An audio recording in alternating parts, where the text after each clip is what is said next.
స్వర్ణాంధ్ర దిశగా పయనం, సంక్షేమ అభివృద్ధి, రాష్ట్ర నలుమూలలా పురోగతి చేరేలా ఉన్న ప్రణాళికలు, పారిశ్రామికవేత్తలకు ప్రోత్సాహం, రైతుల సమృద్ధి, యువతకు శక్తి, మహిళా శక్తిని ఆర్థిక స్వావలంబన దిశగా ప్రేరేపించే సంపన్న, ఆరోగ్యకరమైన, సంతోషకరమైన, సుస్థిరమైన, అత్యంత నివాసయోగ్యమైన ఆంధ్రప్రదేశ్గా ఉండబోతుందనేది ఆంధ్రప్రదేశ్ గవర్నర్ గారి ప్రసంగంలో ప్రస్ఫుటంగా కనిపించింది.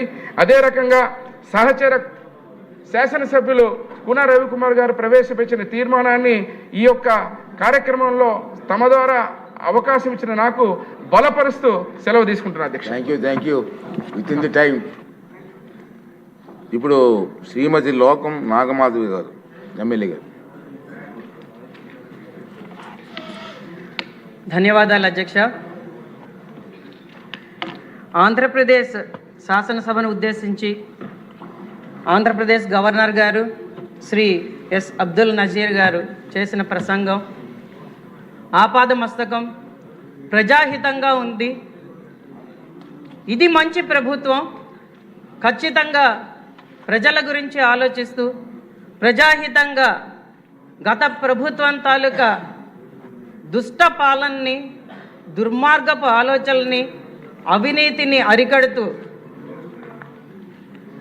నిత్యం పేదరికం నిర్మూలన కోసం, స్వర్ణాంధ్ర నిర్మాణం కోసం పయనించే దిశగా మన ముఖ్యమంత్రి వర్యులు నారా చంద్రబాబు నాయుడు గారు మరియు ఉప ముఖ్యమంత్రి వర్యులు పవన్ కళ్యాణ్ గారి పగ్గాలు చేపట్టి ఆంధ్రప్రదేశ్ని ఖచ్చితంగా మా కోసం అందంగా తీర్చిదిద్దుతారన్న దిశగా ఈ పరిపాలన సాగుతుందని ప్రజలు నమ్మే దిశగా ఈ ప్రసంగం అంతా కూడా సాగింది అధ్యక్ష.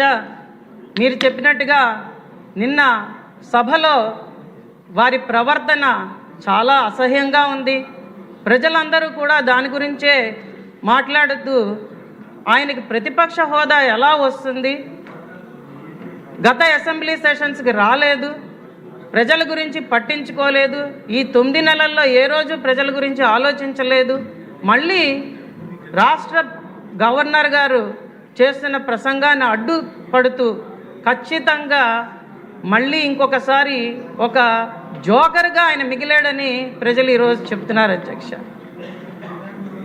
ఒక శాసన మండలిలో సభ్యుడిగా ఉన్న ఒక ఎమ్మెల్సీ నిన్న మీడియా ముందుకు వచ్చి పవన్ కళ్యాణ్ గారు ఎక్కడా కనిపించలేదు అని మాట్లాడడం చాలా అసహ్యంగా ఉంది అధ్యక్ష.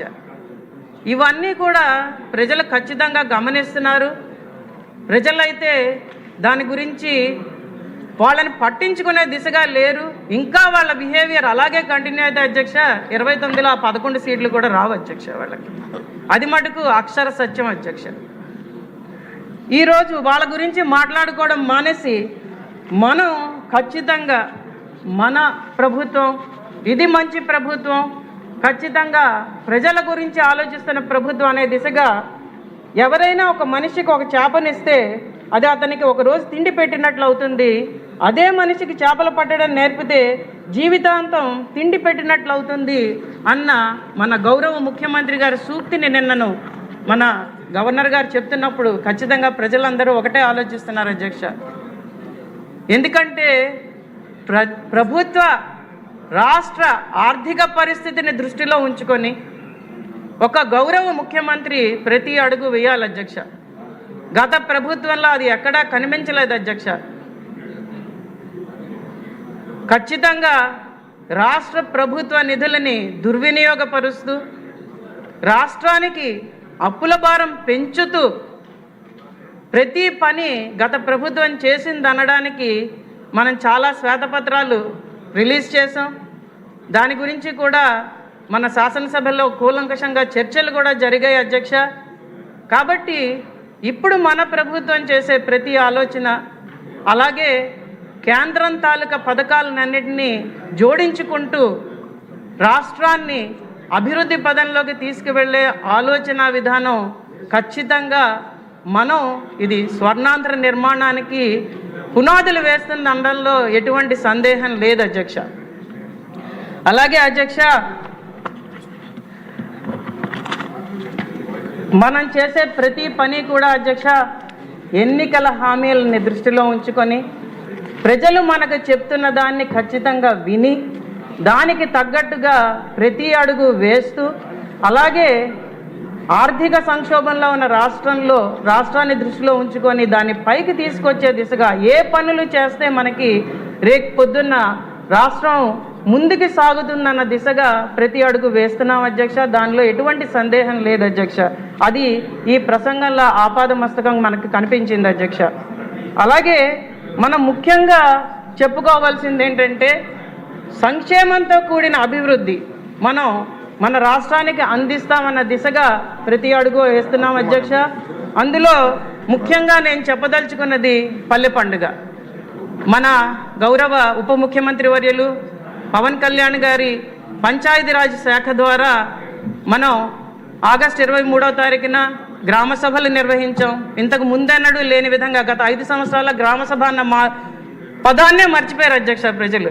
అలా కాకుండా గ్రామ సభలు నిర్వహించే అన్ని పంచాయతీల్లో ఏ పనుల ద్వారా మనం గ్రామీణాభివృద్ధి సాధ్యమవుతుందన్న దిశగా దాన్ని తీర్మానాలు చేసుకొని దానికి తగ్గట్టుగా నిధులని సుమారు 4,500 కోట్ల రూపాయల నిధులని పంచాయతీల కోసం విడుదల చేయడం అయింది అధ్యక్ష. దానిలో అతి ముఖ్యంగా మనం మాట్లాడాల్సింది తుఫాను సమయంలో కూడా గిరిజన ప్రాంతానికి వచ్చి రోడ్ల శంకుస్థాపన చేసిన మన ఉప ముఖ్యమంత్రి వర్యులు పంచాయతీరాజ్ చొరవతో ఈరోజు డోలీ కష్టాలైతే ఖచ్చితంగా తీరాయని గిరిజనులు భావిస్తున్నారు అధ్యక్ష. మొట్టమొదటిసారిగా శ్రీకాకుళంలో పూర్తి చేసిన రోడ్డు మీద ఒక అంబులెన్స్ ఒక గర్భిణీ స్త్రీని రికార్డు టైంలో 8 నిమిషాల్లో ఆసుపత్రికి చేర్చింది అధ్యక్ష. అది మనం సాధించిన ఘనత అధ్యక్ష. ఎవ్వరూ వినని కష్టాలని మన ప్రభుత్వం వింటున్నది అధ్యక్ష. ఈరోజు ఖచ్చితంగా దాన్ని చేసే దిశగా తీసుకెళ్తున్నారు అధ్యక్ష. ఎక్కడ చూసినా బురద, ఎక్కడ చూసినా మురికి, ఎక్కడ చూసినా గుంటలు, యాక్సిడెంట్స్, వీటన్నింటినీ దృష్టిలో ఉంచుకొని ఈరోజు మనం పల్లె పండుగ చేసుకొని రోడ్ల నిర్మాణం చేపట్టి సుమారు 4,500 కిలోమీటర్ల సీసీ రోడ్ల నిర్మాణం చేసుకున్నాం. అలాగే తార్ రోడ్లను నిర్మాణం చేసుకుంటున్నాం. అలాగే పాడైపోయిన R&B బీటీ రోడ్లను కూడా ఈరోజు మరమ్మతులు చేసే దిశగా ఖచ్చితంగా నిధులు విడుదల చేసి ఆ పనులు కూడా మనం సక్రమంగా పూర్తి చేసుకొని ఈరోజు ప్రజలు ఆనందంగా ఉండేటట్టు మంచి ఇన్ఫ్రాస్ట్రక్చర్ ఆంధ్రప్రదేశ్కి వచ్చేటట్టు మనం ప్రతి అడుగు వేస్తున్నాం అధ్యక్ష. దాన్ని ఈరోజు ప్రజలందరూ హర్షిస్తున్నారు అధ్యక్ష.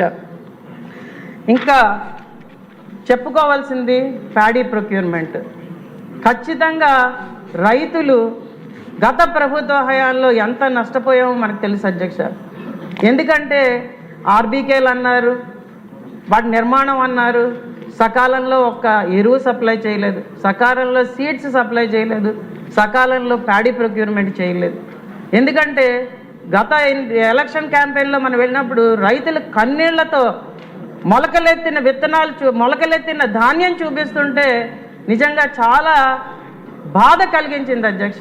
అలాంటి పరిస్థితి లేకుండా నూతన సాంకేతిక నిపుణతని వాడుతూ ఖచ్చితంగా రైతులకి 48 గంటల లోపే, చాలామంది చెప్తున్నారు అధ్యక్ష, మేము ఆర్ఎస్కేలో స్లిప్ తీసుకున్న 3-4 గంటల లోపే మాకు డబ్బులు పడ్డాయని చాలామంది చెప్పడం జరిగింది అధ్యక్ష. ఎక్కడ కూడా ఏ సమస్య రాకుండా, అలాగే మన ట్రాక్టర్ విధానంలో కూడా మన జీపీఎస్లు పెట్టినప్పుడు సమస్య ఎత్తితే వెంటనే స్పందించి ఏ వెహికల్ అయినా వాడుకోవచ్చు, సకాలంలో ధాన్యం మనం ప్రొక్యూర్ చేసుకోవాలని చెప్పి రైస్ మిల్లర్స్తో కూడా కరెక్ట్గా మాట్లాడి బీజీలు అన్నీ సరిగ్గా ఉండేటట్టు చూసి పాత బకాయిలు కూడా చెల్లిస్తూ ఈసారి ప్యాడీ ప్రొక్యూర్మెంట్ అనేది చాలా చక్కగా మన గవర్నమెంట్ చేసిందనేది ప్రతి రైతు ఈరోజు చెప్తున్నది అధ్యక్ష. ఖచ్చితంగా దానికి తోడు మనం ఈరోజు నీటిపారుదల సమస్య ప్రాజెక్టులన్నింటినీ కూడా సమగ్రంగా చూసుకొని దానికి పెద్దపీట వేస్తూ ఈసారి బడ్జెట్లో మనం ప్రతి ప్రాంతానికి ఇరిగేషన్ వాటర్ సప్లై చేయగలిగితే అధ్యక్ష రైతు ఈ 5 సంవత్సరాలు చాలా ఆనందంగా ఉంటాడు అధ్యక్ష. దాని దిశగా ఖచ్చితంగా ప్రభుత్వం ఆలోచిస్తున్న అండంలో ఎటువంటి అతిశయోక్తి లేదు అధ్యక్ష. అలాగే అధ్యక్ష మనం మాట్లాడుకోవాల్సింది పెన్షన్ల గురించి అధ్యక్ష.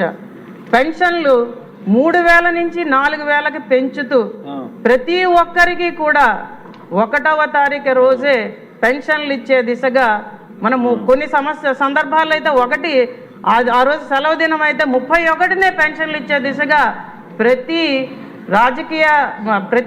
శాసనసభ్యుడు అలాగే ప్రతి కార్యకర్త అలాగే అధికార యంత్రాంగంతో కలిసి ఈరోజు మమైకమై చంద్రబాబు నాయుడు గారు పవన్ కళ్యాణ్ గారు కూడా వెళ్ళి పెన్షన్లు ఇచ్చే దిశగా ఈరోజు మనం అందరం కలిసి పనిచేస్తున్నాం ప్రజల కోసం అధ్యక్ష. దాన్ని మనం దృష్టిలో ఉంచుకోవాలి. గత ప్రభుత్వం 1000 రూపాయలు పెంచుతానని చెప్పి ప్రతి సంవత్సరం 2,250 రూపాయలు మాత్రమే పెంచుతూ చాలామందికి పెన్షన్లు తీసేసి ఎందుకు తీసామో తెలియక ప్రజల్ని చాలా ఇబ్బందులు పాలు చేసి వాళ్ళకి కన్నీళ్లు మిగిల్చింది అధ్యక్ష. అటువంటి పరిస్థితి గత 9 నెలల్లో మీరు ఏ జిల్లాకి వెళ్ళి చూసినా కనిపించదు అధ్యక్ష. మీకు ప్రజలందరూ కూడా చాలా ఆనందంగా ఉన్నారు. కొత్త పెన్షన్లు ఇచ్చి తీరుతారు అన్న నమ్మకంతో ఈరోజు ప్రజలు ఉన్నారు. కాబట్టి మనం ఆ దిశగా అడుగులు వేస్తున్నాం. కాబట్టి ఖచ్చితంగా ప్రజలందరూ ఈరోజు దాన్ని హర్షిస్తున్నారు అధ్యక్ష. అలాగే అధ్యక్ష, పేదరికం నిర్మూలన కోసం తలసరి ఆదాయం పెంపు కోసం మన ప్రభుత్వం ప్రతి అడుగు వేస్తున్నది అధ్యక్ష. దానిలో మనం గత అసెంబ్లీ సెషన్లో కూడా మాట్లాడుకుందాం.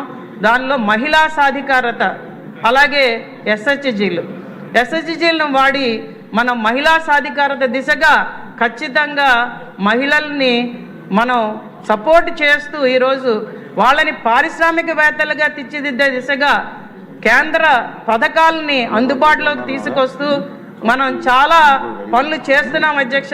దాని తాలూకా బెనిఫిట్స్ ఖచ్చితంగా తొందరలోనే ప్రజలందరూ చూసే దిశగా మనం అడుగులు వేస్తున్నామని చెప్పడంలో ఎటువంటి సందేహం లేదు అధ్యక్ష.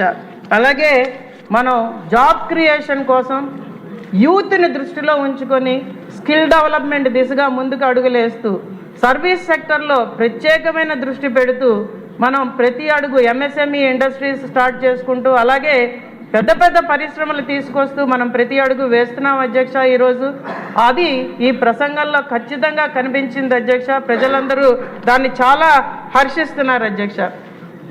ఆఖరిగా అధ్యక్ష, మనం జేజేఎం ఈరోజు ప్రజలందరూ కూడా మంచినీటి సరఫరా సరిగ్గా లేక గత ప్రభుత్వ హయాంలో ఎన్నిసార్లు చెప్పినా వినకుండా దాన్ని పక్కన పెట్టి ఎలక్షన్